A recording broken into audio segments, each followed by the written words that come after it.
Welcome back to Giant Monster Games. I'm Adrian, and today we are doing mono blue control. That's right, for my control players out there, you guys are getting a budget deck. Now, before we actually break the deck down, don't forget to subscribe to Giant Monster Games if you aren't already. Like this video, leave a comment what you would like to see, vote on what video would like to be the next, and if you're interested in picking this deck up or any other decks that are on the channel, go to Flipside Gaming and use promo code Giant Monster Games to get 10% off your online purchase. Okay, let's get into it, starting out with our actual control package. Now, this wouldn't be much of a control deck if we didn't have a bunch of counter spells, so we are running 4 copies of Mana Leak, 3 copies of Negate, and 3 copies of Essence Scatter. The sole purpose of all these cards, if you haven't played control before, is to make sure that our opponent doesn't play stuff that is going to actually stop us, or is going to actually hurt us in the long run. So, we are going to be countering anything that is going to be a threat that they're going to be playing, or anything that may be destroying our stuff. Or in a lot of cases, if you're playing against a combo player, you're going to be using these also to get rid of the pieces that they need to actually win the game.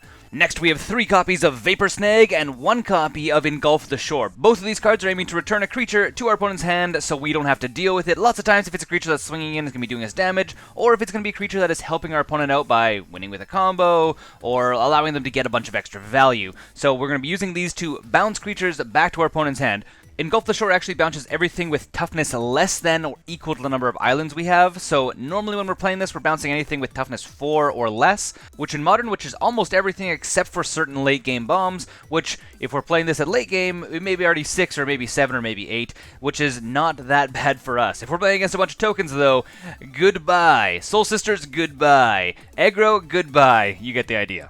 And the last control card we have is 4 copies of Spreading Seas. Now, this card is doing so much for this deck. It is giving us main board hate for Tron. It's also helping us deal with any 3-color deck because we're going to be able to take care of one of their lands. And whenever we play this, we actually get to draw a card, so we're not actually losing card value out of our hand. So playing it on turn 2 is normally not a very bad idea for us. Okay, let's move over to our draw package. One thing that every single control deck needs is a way to filter and draw the cards they actually need. So, we have 4 copies of Serum Visions, 4 Telling Time, and 3 Think Twice. So all of these cards are actually allowing us to filter our deck and actually get the cards we specifically need. So Serum Vision is allowing us to draw a card and then scry 2, so fixing the top of our deck. Telling Time allows us to look at the top 3 cards, put 1 in our hand, put 1 on top, and put 1 on bottom. So again, we get to put a card into our hand, and we actually get a choice, which is really good. Again, fixing the card on top and getting rid of a card we may not want.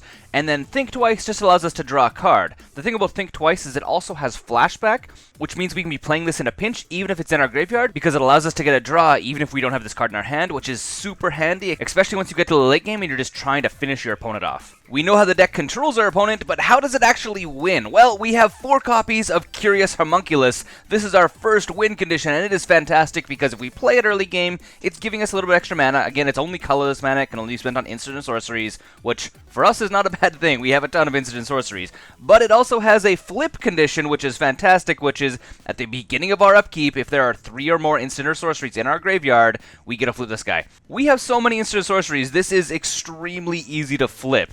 When it flips over, though, it gets crazy because now it has prowess, so whenever we cast an instant and sorcery, which happens a lot, we get to give it +1/+1, plus it makes all of our instant and sorcery spells cost 1 less, which means almost all of our spells now cost 1 blue mana to cast. Countering your opponent's stuff for 1 blue is the best feeling in the entire world, I'm not gonna lie. So, the flipped version of this guy is the primary win condition of this deck because he is swinging in for 3 every single turn, plus he's potentially getting bigger, and his toughness is 4, which means it's outside of bolt range, which makes it hard for our opponent to deal with. Unfortunately, Fatal Push does tend to deal with this card very easily. Our next win condition is 3 copies of Cryptic Serpent. Now, this guy is basically just a 6/5 beater, which comes in for 2 most of the time, because he costs 1 less for each instant or sorcery we have in our graveyard, which, as I've already said before, we tend to get a lot of instant and sorceries in our graveyard because we are countering our opponent's stuff and trying to draw cards so we can actually filter the top of our deck. So, usually by turn 4, we're playing this guy for 2 mana, which is pretty crazy because at that point, we have a 6/5 creature on the board,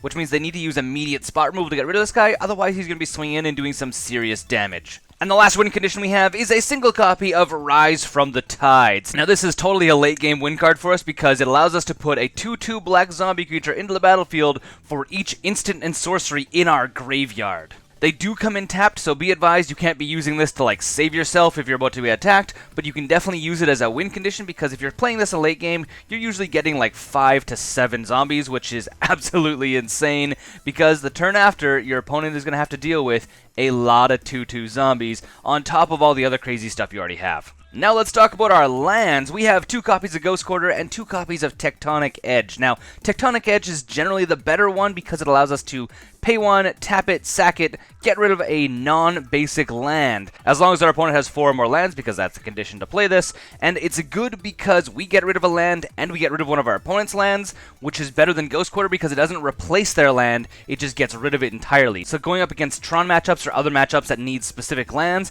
this is really good, and actually you'll pin them down and they have to go find something new without actually maintaining their mana base, where Ghost Quarter tends to be better because we can use it immediately to slow down Tron or get rid of mana lands. So they both have their upsides, they both have their downsides. I prefer Tectonic Edge, but I do want to run both because they both have different scenarios where they're better in. And then lastly, we have 19 islands for all our mana needs. And that is the entire main deck. Let's move over to our sideboard now. We have 2 copies of Boomerang. This is basically bouncing any permanent, which is really good. I'm sure you guys can find a use for this. 3 copies of Ceremonious Rejection. This is being used largely for Tron and a bunch of combo decks, specifically Ad Nauseam if you're wondering. 3 copies of Dispel, which is basically just a better counter spell if we are playing up against a deck that is running a lot of instants, specifically other counter decks or decks that may be running Path to Exile. A single Engulf the Shore, because there's definitely times where we want to wipe the board, so we want to have a second version of this in the sideboard. An additional 1 Essence Scatter, and an additional 1 Negate, because if we do need to ramp up our counter spells, we do have them in the sideboard, and we do have the option to put in more counters. 2 copies of Pithing Needle. This is helping also with a bunch of different stuff. Specifically, we can name certain Planeswalkers with this, or we can name other cards that we know will actually let our opponent win the game with specific combos. It has a lot of different uses, and you're going to need to know your current meta to really know which cards you need to be naming with this. Generally, you're naming like Planeswalkers or other cards that are going to disrupt your deck. 1 copy of Sun Droplet if we're running up against Burn. This usually helps us stabilize because we're not quite fast enough against Burn because we don't have some of the really good counter spells in this deck. And lastly, a single copy of Tormod's Crypt, which is really good against Dredge and other graveyard-centric decks. And that is the entire deck, but before we wrap up this video, let's talk about some upgrades if you have some extra cash to spend. For counterspells, we have a variety of options we can upgrade to. Remand and Cryptic Command are probably the 2 best you can get. Remand allows you to counter a spell, any spell, which is really nice, and you get to draw a card. Obviously, that spell goes back to your opponent's hand, so this is more of a tempo card than it is a control card because it's just slowing your opponent down for a turn, but the fact it allows you to draw an additional card is really powerful. Cryptic Command, on the other hand, has a million options to it. It is really good because it counterspells, it draws you cards, it taps down all your opponent's creatures, it does everything. It slices, it dices, it cuts, chops, and grinds. It is fantastic. I know it does cost 4 mana, but by the time you get around to mid to late game, this card is like the killer for your opponent. Other counterspells we could be running in this deck, we have Spell Snare and Pact of Negation. Again, both of these cards are really good counterspells, but they do need to be a little bit of a situation they need to be in. Again, Spell Snare is really, really good against aggro decks, and if you have it in the sideboard, you can always be putting it in. Pact of Negation is really good because we can play it for 0, and then we need to pay for it on our next upkeep, which if you're running up against a combo deck where you know at any time they may be going off, because we're going to try and slow them down, but it doesn't mean that they're not going to actually go off. So putting Pact of Negation in from a sideboard into your main deck if you're playing against combo is a fantastic idea. Again, huge upgrades, specifically sideboard updates for both these cards, but they are very, very good upgrades. And some other upgrades we can be doing that are not counterspell related. We have Snapcaster Mage, Vendilion Click, and Videlkin Shackles. I'm completely mispronouncing the last one there. I know that, just so you know. Anyway, so these cards are all fantastic upgrades. Snapcaster Mage is absolutely fantastic, and if you have the money, upgrading to 4 Snapcaster Mage will make this deck extremely good and substantially better because he gives a instant and sorcery in your graveyard flashback until end of turn, which means you don't need to have a counterspell in your hand in order to counter your opponent's stuff as long as you have a Snapcaster Mage.